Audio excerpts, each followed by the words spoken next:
हाँ तो बच्चों, आज मैं हाजिर हूँ आपके सामने इस वीडियो पार्ट 3 में। ठीक है, प्रश्नावली 3.1 का ये क्वेश्चन नंबर 3 है। तो आज इसको हम सॉल्व करेंगे। ठीक है, देखेंगे प्रश्न नंबर 3। 2 किलोग्राम सेब और 1 किलोग्राम अंगूर का मूल्य किसी दिन 160 रुपए था। कितना था? 160 रुपए था।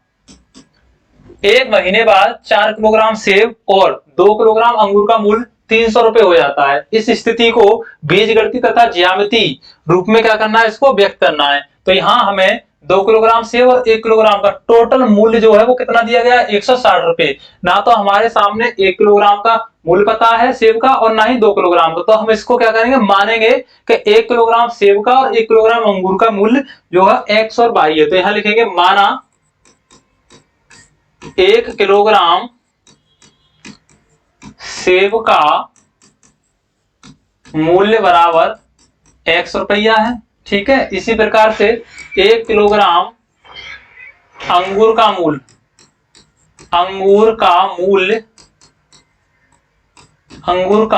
मूल्य बराबर 22 रुपया है। ठीक है, तो यहां हमने इनको माना है कि 1 किलोग्राम सेब का मूल्य x रुपए और 1 किलोग्राम अंगूर का मूल्य 22 रुपया। अब यहाँ पर 2 किलोग्राम सेब का और 1 किलोग्राम अंगूर का मूल्य जो है टोटल कितना है? वो 160 रुपए है। तो यहाँ पर 2 किलोग्राम सेब का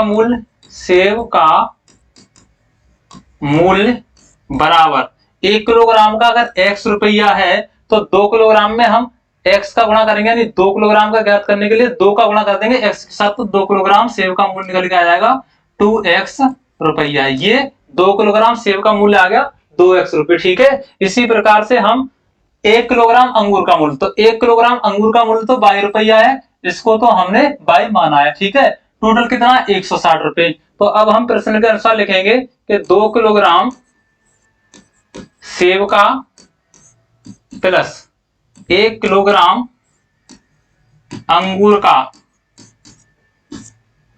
का मूल्य बराबर कितना है? 160। ये दोनों का मूल्य 160 रुपए दिया गया था। तो यहां पर 2 किलोग्राम सेब का मूल्य कितना है? 2x रुपया है। ठीक है, और 1 किलोग्राम अंगूर का मूल्य कितना है? 22 रुपया। तो यहाँ 22 रख देंगे बराबर 160 रुपया। यानी कि ये इन दोनों का मूल्य 160 रुपए के बराबर है। अब यहाँ ये हमने समीकरण बना लिया एक। ठीक है, इसको और आगे ले लें तो इसको y बराबर लिखेंगे तो 160, इसको 75 कर देंगे तो 2x हो जाएगा लड़का। अब इसको समीकरण दे देंगे 1। ठीक है, इसी प्रकार से यहाँ पर आगे 2 किलोग्राम एक महीने बाद 4 किलोग्राम सेब का और 2 किलोग्राम अंगूर का मूल्य, ठीक है, 300 रुपए हो गया। कितना हो गया? 300 रुपए हो गया। तो हमें 1 किलोग्राम सेब का मूल्य पता है x रुपए है, तो 4 किलोग्राम सेब का मूल्य कितना हो जाएगा? 4x रुपए। क्योंकि 1 किलोग्राम का अगर 2 रुपए होता तो 4 किलोग्राम का कितना हो जाएगा? 4 दूनी 8 रुपए। इसी प्रकार से यहाँ पर 4 किलोग्राम सेब का, ठीक है, तो 4 किलोग्राम सेब का मूल्य बराबर कितना होगा? 4x। 1 किलोग्राम का x है तो 4 किलोग्राम का कितना हो जाएगा? 4x रुपया। आगे 2 किलोग्राम अंगूर का मूल्य, 2 किलोग्राम अंगूर का मूल्य बराबर 1 किलोग्राम अंगूर का मूल्य क्या है? x 22 रुपया है, तो 2 किलोग्राम का क्या हो जाएगा? 2 22 रुपये। अब इन 4 किलोग्राम और 2 किलोग्राम, ठीक है, 4 किलोग्राम सेब का और 2 किलोग्राम अंगूर का टोटल जो मूल्य था वो कितना था? 300 रुपए था। तो अब क्या करेंगे? इनको जोड़ेंगे। ठीक है, तो 4 किलोग्राम सेब प्लस 2 किलोग्राम अंगूर का मूल्य यानी इन दोनों का जो टोटल योग था, मूल्य था, जो रुपए थे, वो कितने के बराबर हैं? 300 के बराबर है। ठीक है, तो यहाँ पर 4 किलोग्राम सेब का मूल्य है 4x रुपए, तो 4x रख दिया, प्लस के 2 किलोग्राम अंगूर का मूल्य 2y, तो यहाँ 2y बराबर में 300 रुपए। यहां से 2 कॉमन ले लेंगे तो 2 दूनी 4x प्लस 2 एकम 2, यहाँ y बचेगा बराबर 300।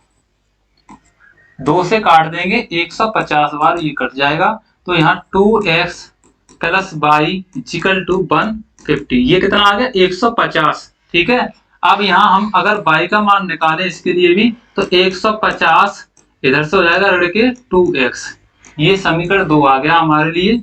और समीकरण 1 प्राप्त हुआ हमें यहाँ ये। ठीक है, तो समीकरण 1 और 2 ये क्या किया हमने, बीजगणितीय निरूपण कर लिया। ठीक है, बीजगणितीय रूप में इसको हमने व्यक्त कर लिया। तो यहाँ लिखेंगे बीजगणितीय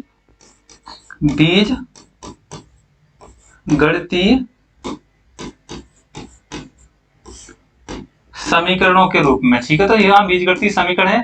पहला समीकरण है y बराबर 160 ऋण के 2x, ये समीकरण 1। दूसरा है y बराबर 150 ऋण के 2x, ये समीकरण 2। तो ये तो हमने बीजगणितीय निरूपण क्या है, बीजगणित के रूप में व्यक्त कर लिया। आगे इसको हमें क्या करना है, ज्यामितीय। ठीक है, ज्यामितीय रूप में व्यक्त करना है, यानी कि इसका हमें ग्राफ पर भी निरूपण करना है। तो आगे अब हमें पहला समीकरण दिया है एक y बराबर 160 ऋण 2x, तो y बराबर 160 ऋण 2x, ये समीकरण 1 है। और दूसरा समीकरण है यहाँ पर हमारा y बराबर 150 ऋण 2x, y बराबर 150 ऋण 2x, तो ये समीकरण 2 है और ये 1 है। अब यहाँ पर इस समीकरण 1 और 2 के लिए एक टेबल बनाएंगे और उस टेबल से हम ABCD जो है बिंदु प्राप्त करेंगे और उनके निर्देशांक निकालेंगे। ठीक है, तो यहाँ निर्देशांक निकालने के लिए एक टेबल बनाएंगे। ये समीकरण में कुछ नहीं करना, सीधे सीधे बने हुए हैं। यहाँ ऊपर यहाँ x रख देंगे, नीचे y, और y बराबर कितना है 160 ऋण 2x। इसी प्रकार से इस समीकरण 2 के लिए टेबल बनाएंगे। यहां आप बिंदु इसके लिए 3 या 3 से अधिक मान सकते हो, कम से कम 3 होने चाहिए, तभी आपका ग्राफ सही निकल के आएगा। ठीक है, तो यहां हमने इसके लिए यहाँ x और इसके लिए y बराबर पूरा समीकरण लिख देंगे 150 ऋण के 2x। ठीक, अब इसके लिए हमें मान रखने हैं, यहाँ x का मान कितना रख दें कि 160 में से घटाने पर या उसको जोड़ने पर इसके लगभग इसके नजदीक मान आना चाहिए, घटाने पर 10 और 20 के आसपास आना चाहिए। ठीक है, तो यहाँ अगर मैंने कितना रख दिया 50 रख दिया, तो 50 दूनी 100 होते हैं, तो x का मान मैंने रख दिया कितना 50, x का मान मैंने रख दिया यहाँ 50। तो यहाँ 50 रखूंगा, 50 दूनी 100 होंगे और 100 160 में से कम करेंगे तो 60 बचेगा। सॉरी, 160 में से 50 कम करेंगे तो कितना, सॉरी 100 कम करेंगे तो यहाँ 60 बचेगा। सही है, यानी कि 50 दूनी 100 हो जाएंगे यहाँ पर, और 160 में से 100 कम करोगे तो 60 बचेंगे। दूसरा यहाँ मैंने x का मान 100 रख दिया, तो 100 दूनी 200 और 200 160 में से कितना कम करना है 200, तो 200 ऋण के हैं, तो ऋण में से इसको घटाएंगे तो यहाँ कितने बचेंगे ऋण के 40। अब मैंने यहाँ रख दिया 150 x का मान। अगर x का मान 150 रखा है तो 150 दूनी कितने हो गए 300, तो 160 ऋण के 300। अब 300 में से 160 घटाओगे तो कितना बचेगा, 10 में से 6 गए तो 4, और यहाँ 140 ऋण के बचेंगे 140, तो यहाँ ऋण के 140। अब ये क्या हो गए हमारे निर्देशांक हो गए, ये बिंदुओं के लिए लिख ले रहे हैं हम अलग अलग। ठीक है, ए के लिए पहले हम इसका भुज x के मान, फिर उसके बाद में y का मान लिखते हैं। तो यहाँ पर 50 x का है और y का मान है 60। दूसरा b के लिए, बिंदु b के लिए निर्देशांक x का 100 और y का ऋण 40। इसी प्रकार से c के लिए 150 x का मान है और ऋण के 140 y का। ठीक है, अब यहाँ इसी प्रकार से समीकरण 2 के लिए, यहाँ समीकरण 1 से हमने ये निर्देशांक निकाल लिए और ये बिंदु a और b और c के लिए दे दिया है। ठीक है, अब यहाँ इसी प्रकार से हम c के बाद में d e f के लिए निकालेंगे। x का मान यहाँ कितना रख दे, x का मान यहाँ हमने 50 रख दिया, तो 50 दूनी 100 हो गया, और 150 में से 100 कम करोगे तो कितना बचेगा 50 बचेगा। अब हमने यहाँ पर x का मान 100 रख दिया, तो 100 दूनी कितने हो गए 200, और 200 में से 150 कम करोगे तो ये ऋण के बचेंगे कितने 50। ठीक है, ऋण के 200 हो गए और 200 में से 150 कम करोगे तो ऋण के तो 50 बचेंगे यहाँ। अब हमने यहाँ पर x का मान रख दिया 150, तो 150 दूनी कितने हो गए, ऋण के 300, और यहाँ पर 150 किसके हैं, धन के, तो 300 में से 150 कम करोगे तो यहाँ ऋण के 150। अब यहाँ हमें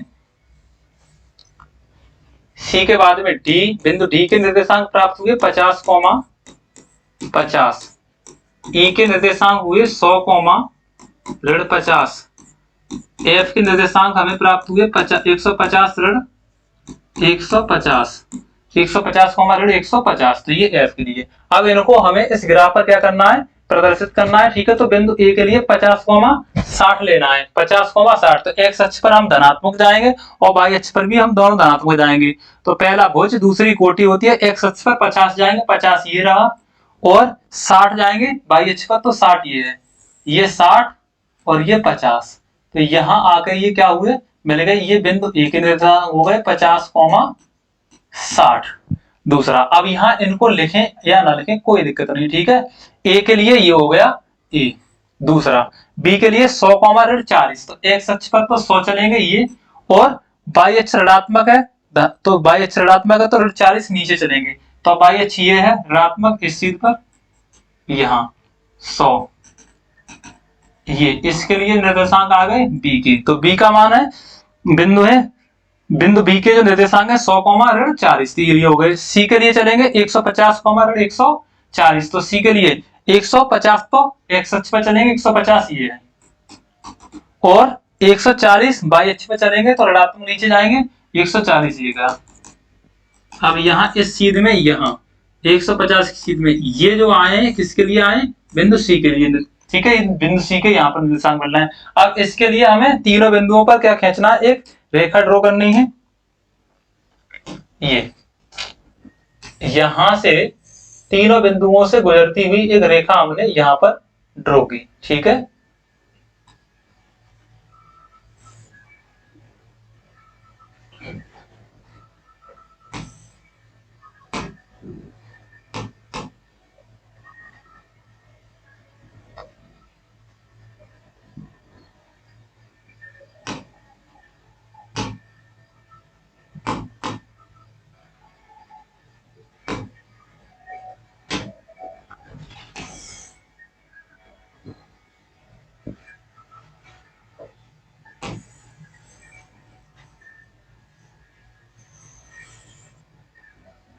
थोड़ा रोटेट करना पड़ेगा इसको।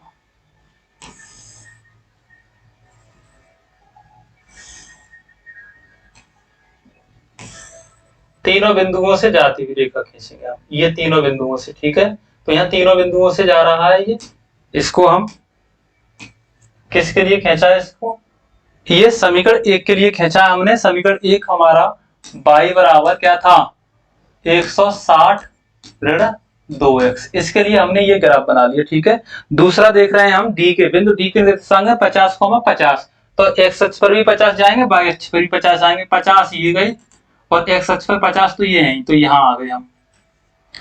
ये सी के बाद में बिंदु डी के लिए। अब यहाँ ई के लिए 100, ऋण 50, तो x अक्ष पर 100 ये गए, और y अक्ष पर ऋण 50 नीचे यहाँ जाओगे इस सीध में, तो यहाँ पर अगला 150, ऋण 150, तो x अक्ष पर 150 ये गए, और ऋण 150 नीचे जाएंगे यहाँ,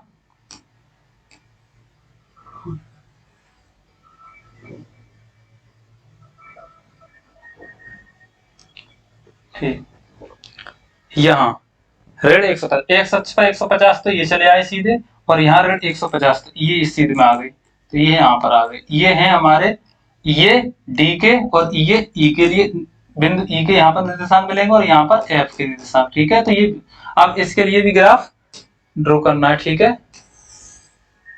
ये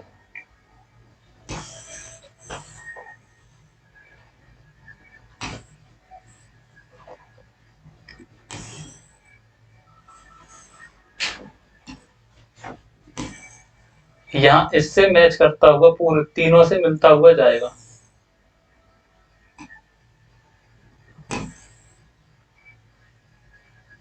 ये जो ग्राफ जा रहा है वो क्या जा रहा है, इसके समांतर जा रहा है, ठीक है। तो ये नेक्स्ट इसके लिए